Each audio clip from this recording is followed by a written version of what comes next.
حضرت عمر فاروق رضی اللہ تعالیٰ عنہ ایک رات گھر میں بیٹھے بیٹھے اچانک رونے لگ گئے، اونچی آواز سے اچانک رونے لگ گئے، تڑپنے لگ گئے۔ بچے اٹھے، ابو جی کیا ہو گیا؟ ہائے 62 سال کی عمر ہے آپ کی، خلافت کے آخری ایام میں بیٹھے بیٹھے اچانک رونے لگ گئے۔ گھر والوں نے پوچھا، بیٹے نے پوچھا ابو جی کیا ہوا؟ کہا کچھ نہیں ہوا، جلدی کرو گھر والوں کو جمع کرو۔ گھر والے ساری فیملی اکٹھی ہو گئی، جمع ہو گئی۔ پوچھا گیا ہاں جی کیوں رو رہے ہیں؟ حضرت عمر فاروق رضی اللہ تعالیٰ عنہ نے فرمایا رو اس لیے رہا ہوں، تڑپ اس لیے رہا ہوں، آج میں جب مسجد نبوی سے باہر نکلا نا تو میرے کریم نبی کے سچے صحابہ، سچے دوست کہہ رہے تھے عمر عدل والا ہے، عمر انصاف والا ہے، عمر اچھا انسان ہے، پیار والا ہے، محبت والا ہے، نبی کے طریقوں کو اپنانے والا ہے، نبی کے طریقوں پر چلنے والا ہے، عدل والا، انصاف والا ہے۔ بیٹا کہنے لگا ابو جی پھر تو خوشی کی بات ہے، لوگ آپ کی گواہی دے رہے ہیں، حضور کے سچے صحابہ آپ کی گواہی دے رہے ہیں کہ میرا باپ عدل والا ہے، انصاف والا ہے، اس میں رونے والی کیا بات ہے؟ کہا بیٹے رو اس لیے رہا ہوں، تڑپ اس لیے رہا ہوں، گھر کے سارے لوگ اکٹھے ہیں، میں تم سے پوچھنا چاہتا ہوں کہ عمر باہر والوں کے لیے تو اچھا رہا، مجھے ڈر لگتا ہے کہ باہر والوں سے تو اچھا ہوں، کہیں گھر والوں سے کوتاہیاں تو نہیں کرتا رہا، تمہارے حقوق پامال تو نہیں کرتا رہا۔ یہ سن کر آپ کی اہلیہ نے جواب دیا حضور میرا آپ سے ایک شکوہ ہے۔ کہا شکوہ؟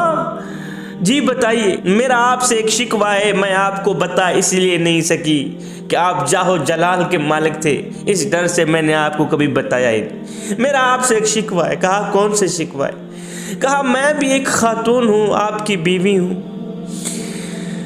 آپ کے دکھوں کو اپنے دکھ سمجھتی ہوں، آپ کے دردوں کو اپنے درد سمجھتی ہوں، آپ میرے سرتاج ہیں، میں آپ کی بیوی ہوں، میں آپ کی زندگی میں آئی ہوں۔ حضور ہر بیوی کا ایک شوق ہوتا ہے کہ وہ اپنے شوہر کے ساتھ باہر نکلے، گھومنے پھرنے جائے، شوہر کے ہاتھ کو اپنے ہاتھ میں لے کر باہر نکلے۔ میرا یہی آپ سے شکوہ ہے، بڑا ہی پرانا شکوہ ہے۔ آپ سارا دن مسجد میں گزار دیتے، ساری رات مدینے کی گلیوں میں گشت کرتے گزار دیتے، میرے شوق تو اندر ہی رہ گئے، میرے شوق تو پورے نہ ہو سکے۔ یہ سن کر حضرت عمر فاروق رضی اللہ تعالیٰ عنہ نے فرمایا چل اللہ کی رضا کے لیے مجھے معاف کر دے۔ ایسے ہی پیارے انداز میں، محبت بھرے انداز میں کہا چل اللہ کی رضا کے لیے مجھے معاف کر دے۔ کہا نہیں ایسے نہیں کرنے والی آپ کو معاف، پر میری ایک شرط ہے، پہلے وہ شرط پوری کرو گے، پہلے مجھ سے وعدہ کرو گے، پھر میں آپ کو معاف کروں گی۔ کہا کون سا وعدہ؟ کہا آپ مجھ سے وعدہ کریں کہ قیامت کا دن ہوگا، نفسا نفسی کا عالم ہوگا، جب ہر بندہ ہائے ہائے کی پکار رہا ہوگا، اس دن میرا رب آپ کو کہے گا عمر تیرے لیے جنت کے دروازے کھلے ہیں، جا تیرا نبی تیرے انتظار میں ہے، سیدھا جنت میں چلا جا۔ عمر مجھ سے وعدہ کرو میرے بغیر جنت میں نہیں جاؤ، مجھے اپنے ساتھ لے کے جاؤ گے، قیامت کے دن اپنے رب سے میری سفارش کرواؤ گے، میری سفارش کرو گے مالک یہ میری بیوی ہے، میرے دردوں کو اپنے درد سمجھتی تھی، میرے دکھڑوں کو اپنے دکھڑے سمجھتی تھی، جب مجھے بخار آتا ساری رات میرے سرانے بیٹھ کے گزار دیتی تھی، میری عزت کی حفاظت کرتی تھی، میری آبرو کی حفاظت کرتی تھی، میرے بستر کو پاک رکھا کرتی تھی، میری عزت کو پاک رکھا کرتی تھی، کبھی بھی اس نے میری عزت پہ داغ نہیں لگنے دیا۔ حضور میری سفارش کرو گے نا؟ حضرت عمر فاروق رضی اللہ تعالیٰ عنہ نے فرمایا اے میری زندگی کی ہم سفر، قیامت کے دن اگر اللہ تعالیٰ نے اپنے فضل و کرم سے عمر کو معاف کر دیا، کہہ دیا کہ عمر جنت میں چلا جا، جنت کے دروازے تیرے لیے کھلے ہیں، تو میں تجھ سے وعدہ کرتا ہوں میں جنت میں تیرے بغیر نہیں جاؤں گا، جنت میں تجھے بھی ساتھ لے کے جاؤں گا، تیری سفارش کراؤں گا۔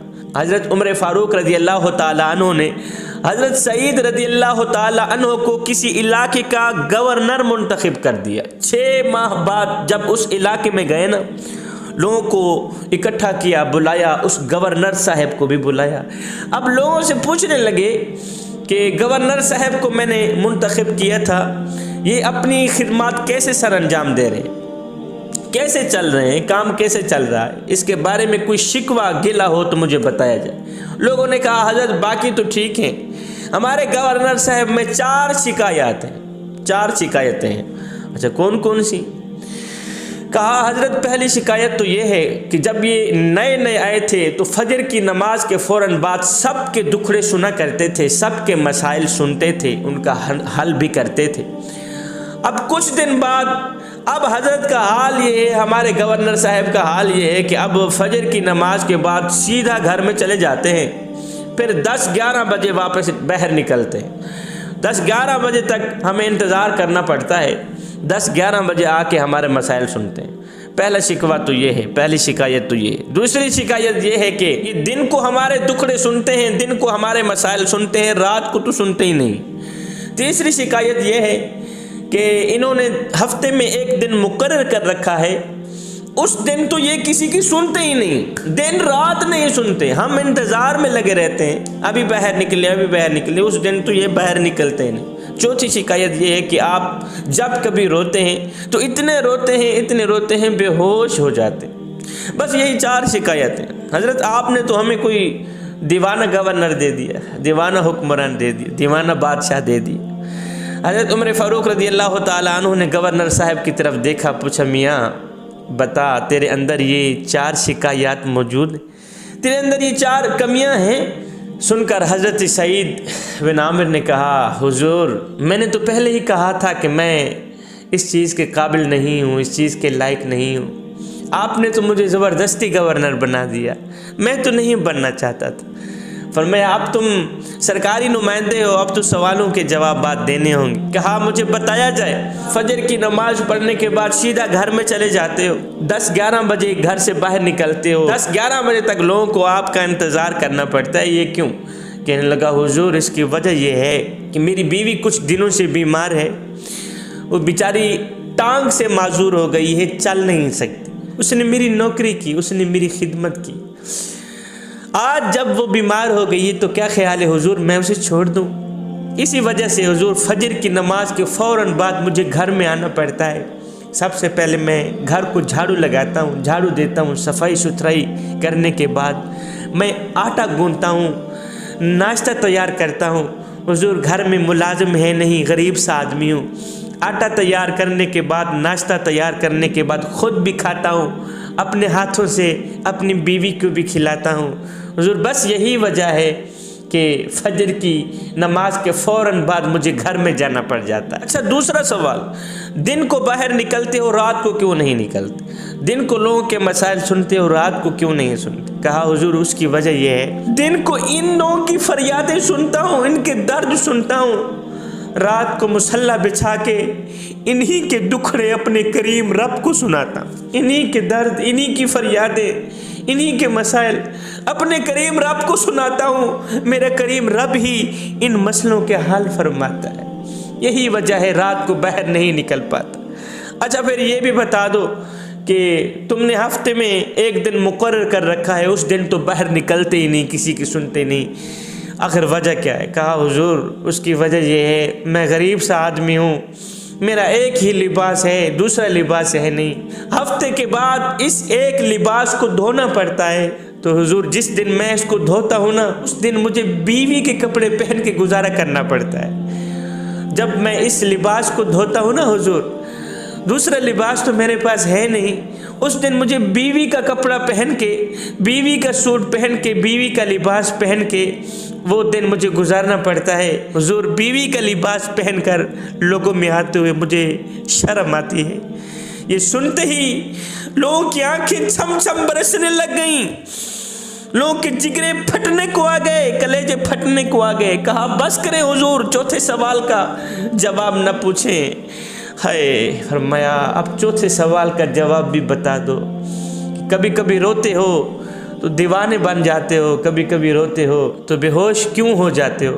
کہا حضور وہ اس لیے کہ 40 سال میں نے غفلت میں گزارے، 40 سال بعد میں نے کلمہ پڑھا، 40 سال بعد 40 سال میں نے غفلت میں گزارے، 40 سال میرے گناہوں میں گزرے، کوتاہیوں میں گزری۔ اس 40 سال میں، ان 40 سالوں میں نے کئی گناہ کیے، کئی غلطیاں کی، کئی کوتاہیاں کی۔ حضور جب وہ 40 سال مجھے یاد آتے ہیں نا، وہ غفلت میں گزرے 40 سال مجھے یاد آتے ہیں تو میرے منہ سے نوالا نکل جاتا ہے، میرا کلیجہ پھٹنے کو آ جاتا ہے، میرا جگرا پھٹنے کو آ جاتا ہے کہ اگر قیامت کے دن میرے اللہ نے ان 40 سالوں کے بارے میں پوچھ ہی لیا تو میں اللہ کو کیا جواب دوں گا۔